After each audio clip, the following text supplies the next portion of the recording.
ഇത് ഒരു കഥയല്ല. വർഷങ്ങളായി ആരും താമസിക്കാത്ത ഒരു വീട്ടിൽ രാത്രിയായാൽ നടക്കുന്നതുപോലുള്ള ശബ്ദം കേൾക്കുന്നു. വർഷങ്ങൾക്കു മുമ്പ് ഉപയോഗിക്കാതെ കിടക്കുന്ന ഒരു പഴയ വീട്ടിൽ ഒരാൾ മാത്രം താമസിച്ചിരുന്നു. രാത്രിയായാൽ വീട്ടിൽ മുഴുവൻ നിശബ്ദത ആയിരിക്കും. എന്നാൽ അർദ്ധരാത്രി കഴിഞ്ഞാൽ മുകളിൽ നിന്ന് നടക്കുന്ന ശബ്ദം അവൻ സ്ഥിരമായി കേട്ടിരുന്നു. ആദ്യം അവൻ അതിന് പ്രാധാന്യം നൽകിയില്ല.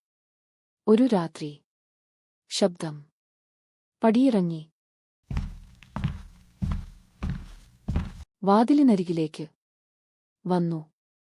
അവൻ വാതിൽ തുറന്നില്ല.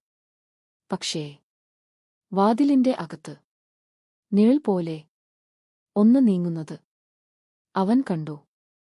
അടുത്ത ദിവസം മുതൽ അവൻ ആ വീട്ടിൽ താമസിച്ചിട്ടില്ല. ഇന്നും രാത്രിയായാൽ ആ വീട്ടിൽ നടക്കുന്നതുപോലുള്ള ശബ്ദം ആളുകൾ കേൾക്കുന്നു. അത് കാരണം ആരും അവിടെ കേറാറില്ല.